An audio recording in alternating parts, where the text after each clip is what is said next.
Olá, bom dia, meus queridos amigos, meus irmãos que fielmente nos acompanham durante todo esse tempo em que nos dedicamos a este momento de reflexão. Graça e paz da parte do nosso Senhor Jesus Cristo. Como sempre, de início eu mando aqui abraços para os nossos aniversariantes. E ontem fez aniversário Lucivaldo Silva, lá da Igreja Batista Ebenezer em Resende. Lucivaldo é de Barra do Piraí, mas está em Resende. Ele é proprietário do Cheirinho Bom, né? Cafeteria, que caiu aqui no gosto do povo resendense, né? Fez aniversário também Dr. Arnon Tavares, lá em Dracena, meu queridíssimo, prezadíssimo Dr. Arnon Tavares. Que Deus abençoe Lucivaldo e Dr. Arnon Tavares. Hoje faz aniversário a Isabela Santos, lá de Vila Velha. Isabela Santos é da praia de Guaxindiba, né? São Francisco do Itabapoana, no Rio de Janeiro, e casada agora, morando em Vila Velha, né? Marcos Ferreira, Marquinhos Ferreira, quanto tempo ficamos juntos na Igreja Batista Farroupilha, em Campo Grande. E o Marcos faz aniversário hoje. Grande abraço para você, Marquinhos, que Deus abençoe a sua vida. Faz aniversário hoje também a Malu Santos Souza. Malu é da Igreja Batista em Visconde de Mauá, aqui no Rio de Janeiro. E nós mandamos um abraço para você, Malu, que Deus abençoe muito a sua vida. Manda um abraço também, não está aniversariando, mas faz tempo que não o vemos, o irmão João Cipres, lá de Sumaré. Há muitos anos não nos vemos e eu tenho que ele acompanha às vezes as nossas programações e eu mando um abraço grande aqui para você, irmão João Cipres. Márcia Gutinic também, lá de Tupã. Márcia fez aniversário esses dias atrás aí, ainda está celebrando possivelmente, e a gente manda um abraço para você, Márcia, que Deus abençoe sua vida. Vamos ouvir uma música boa? Paulo César Baruch cantando Renovo. Muito boa música, hein?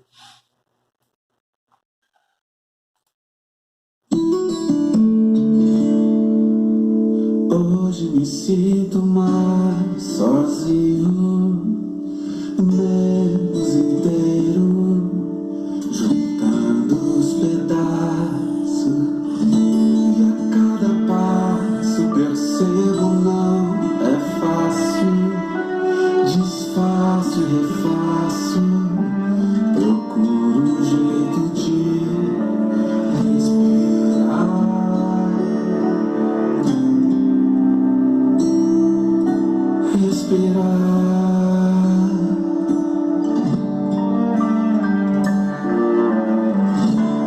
Deus de consolação, dono do fôlego, sopra em nós renovo, de novo,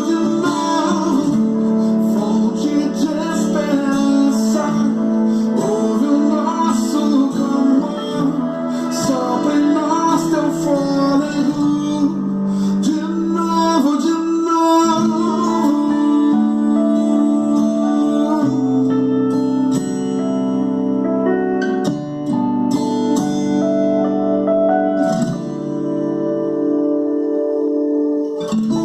na escuridão, escutar tua voz me acalma, consola minha alma, me aquece e me faz respirar.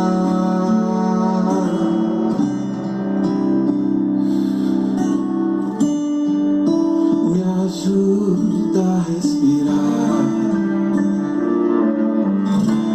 Deus de consolação, dono do fôlego, sopra em nós renovo, de novo, fonte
boa música.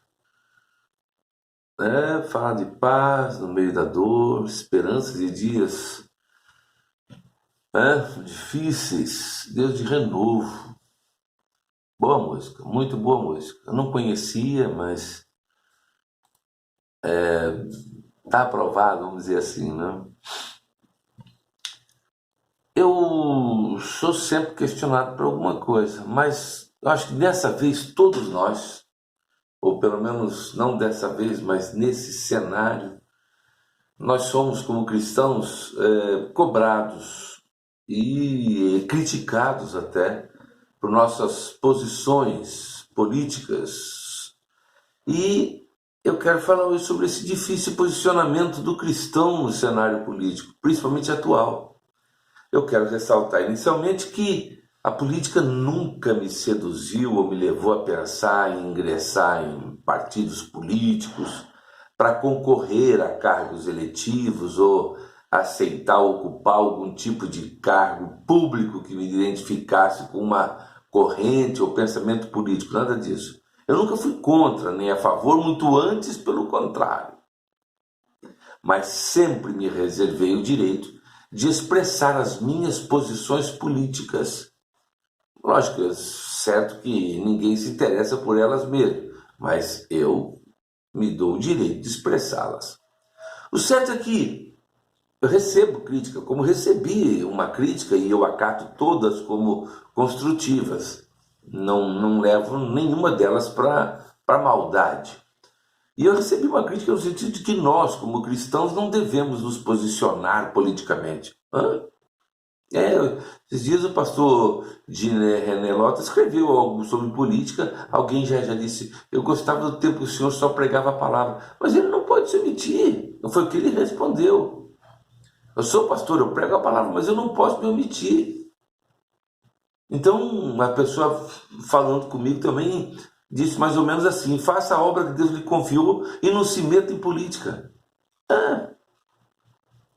E tem hora que eu tenho mesmo vontade de fazer cara de paisagem e me deter apenas no ministério que Deus me confiou, mas eu tenho absoluta certeza que se não houver agora com urgência uma tomada de posição séria, cristã, logo mais nós não poderemos sequer abrir a Bíblia para falar de Jesus. Essa é uma realidade.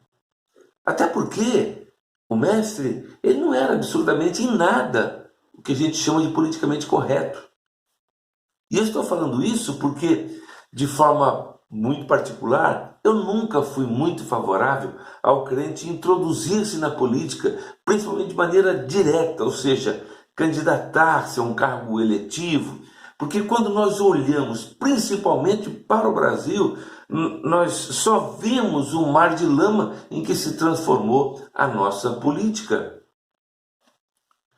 Mas o cenário brasileiro está tomando um rumo assim tão rápido em direção ao precipício que não é mais possível nos calar, ainda que contrariados pela nossa maneira de se portar.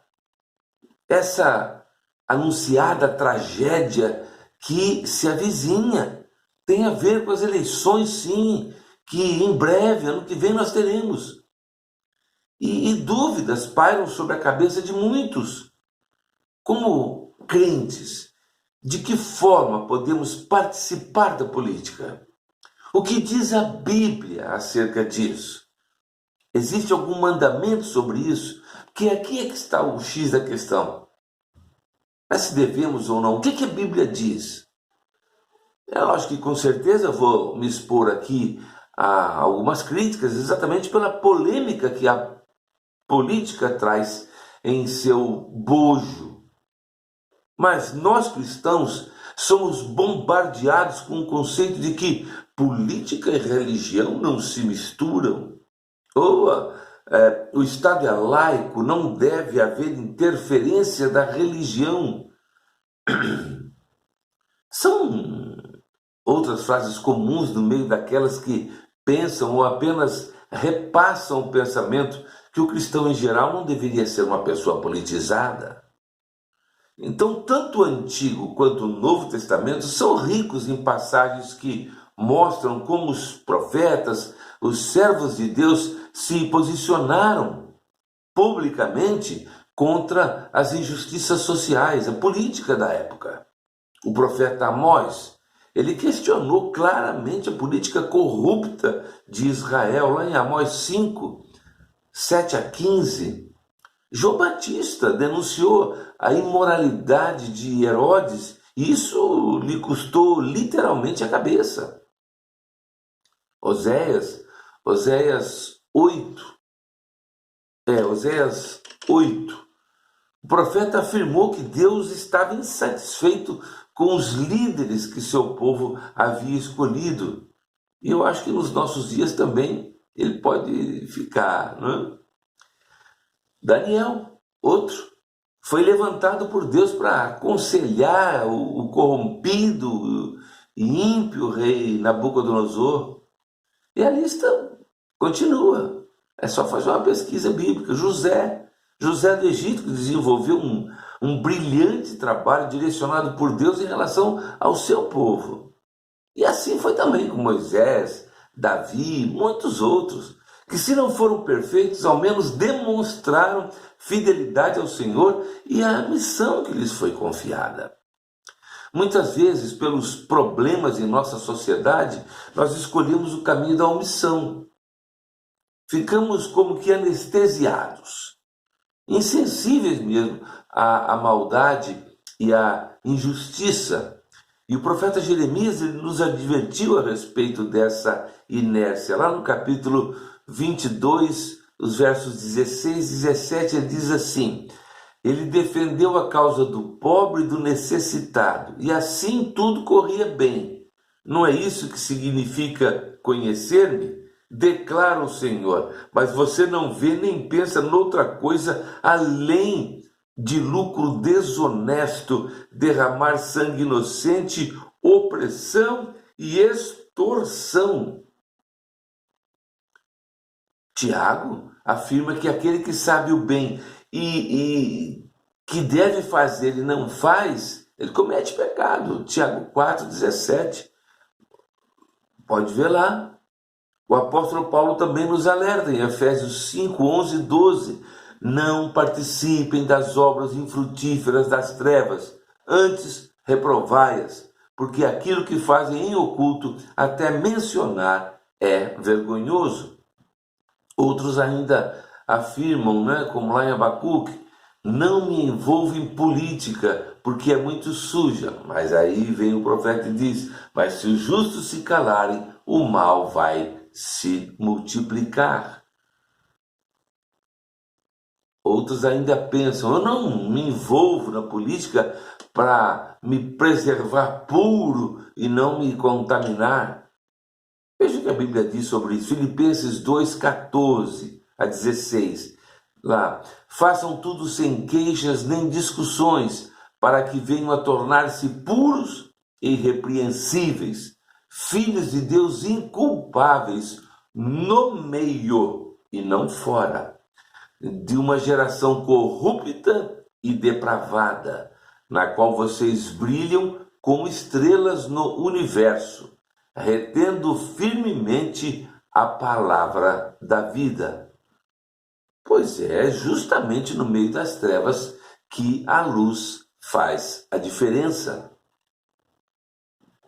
Nós temos visto pelos canais de informação muitos crentes no exercício de cargos públicos envergonhando o nome de Deus.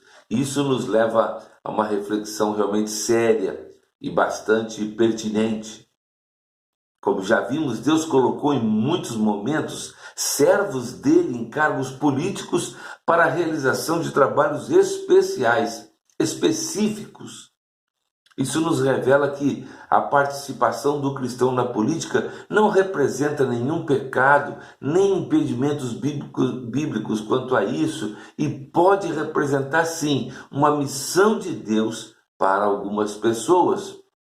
E por essa razão, o crente que participa da política partidária, pensando em assim assumir cargos públicos, seja eletivos ou não, deve ter em mente que precisa honrar a Deus, além de saber lidar de forma santa com todas as sujeiras existentes. Assim, a participação do cristão na política deve ser positiva para a sociedade, pois todos nós sabemos que a política é o fator de maior influência nas muitas questões de um país. E pelo menos teoricamente nós cremos que o cristão deverá ter equilíbrio no desenvolvimento da sua participação nesse cenário e saber que a política por si só não é capaz de resolver todas as questões. Penso que, mesmo não havendo óbice bíblico para a participação do crente na política, há sim um liame que nos limita dentro do que podemos entender que as causas sejam justas e corretas diante de Deus. Há militâncias políticas injustas e que ferem a vontade do Senhor e que certamente o desagradarão e não trarão bênção alguma para a sociedade nem para a causa do reino. O livro de Provérbios ele trabalha muito bem esse tema quando ele ensina, lá em Provérbios 11:14, não havendo sábia direção, cai o povo, mas na multidão de conselheiros há segurança. Ainda em Provérbios 29:2 diz, complementando, quando os justos se engrandecem, o povo se alegra, mas quando o ímpio domina, o povo geme. Um exemplo recente foi quando milhares de servos de Deus foram às ruas da Bolívia para orar e protestar contra uma lei que o presidente Morales sancionou e que causaria uma grande perseguição. Essa ação dos cristãos, todos os cristãos bolivianos, fez reverter aquela decisão e o governo voltou atrás. É necessário que entendamos que se houver um chamado de Deus para nos engajar na política, seja em que cargo for, nós precisamos colocar isso diante do Senhor e nos dedicar ao trabalho a ser feito. E eu quero concluir deixando claro até com todos a palavra que Paulo dirigiu aos cristãos romanos. Eu vou terminar com esse versículo. Todos devem sujeitar-se às autoridades governamentais, pois não há autoridade que não venha de Deus. As autoridades que existem foram por ele estabelecidas. Portanto, aquele que se rebela contra a autoridade está se colocando contra o que Deus instituiu. E aqueles que assim procedem trazem condenação sobre si mesmos. Pois os governantes não devem ser temidos, a não ser pelos que praticam o mal. Você quer viver livre do medo da autoridade? Pratique o bem, e ela o enaltecerá. Pois é serva de Deus para o seu bem. Mas se você praticar o mal, tenha medo, pois ela não porta a espada sem motivo. É serva de Deus, agente da justiça para punir quem pratica o mal. Portanto, é necessário que sejamos submissos às autoridades, não apenas por causa da possibilidade de uma punição, mas também por questão de consciência. É por isso também que vocês pagam imposto, pois as autoridades estão a serviço de Deus, sempre dedicadas a esse trabalho. Deem a cada um o que lhes é devido, se imposto, imposto, se tributo, tributo, se temor, temor, se honra, honra. Está lá em Romanos 13, de 1 a 7. Dessa forma, entendendo que o papel da Igreja de Cristo não seja de envolver-se em política partidária, dever de cada cristão, em oração constante, buscar o máximo de informações e posicionar-se, não só de maneira consciente, mas também com temor no coração diante de Deus. Vamos orar? Pai de amor, de infinita bondade, Nós nos colocamos na tua presença, ó Deus, para te louvar, para te magnificar, ó Deus, na beleza da sua grandeza e agradecer pelas bênçãos que tu nos tens proporcionado. Ó Deus, a nossa oração é no sentido de que nós saibamos nos posicionar nesse mundo tão conturbado politicamente, em que, ó Deus, a polarização, ela toma conta de todo esse cenário e nosso posicionamento muitas vezes é criticado, mas queremos estar agindo conforme a tua palavra. Ajuda-nos, Senhor, a que neste mundo nós possamos ser testemunhas positivas daquilo que tu tens feito em nossas vidas. Vai nos guardando, protegendo das doenças oportunistas, coronavírus e outros, ó Deus, mas que o teu povo, cada um de nós, sejamos guardados e protegidos pelas tuas mãos santas e poderosas. Acampa sempre os teus anjos ao nosso redor, vai nos trazendo sempre paz, saúde, prosperidade, alegrias no nosso viver diário. Ó Deus amado, ouve a nossa oração, perdoa os nossos pecados, porque oramos em nome de Jesus, o teu Filho amado. Amém, amém. Que Deus nos abençoe. Passei 2 minutinhos, mas eu acho que eu estou perdoado. Um abraço.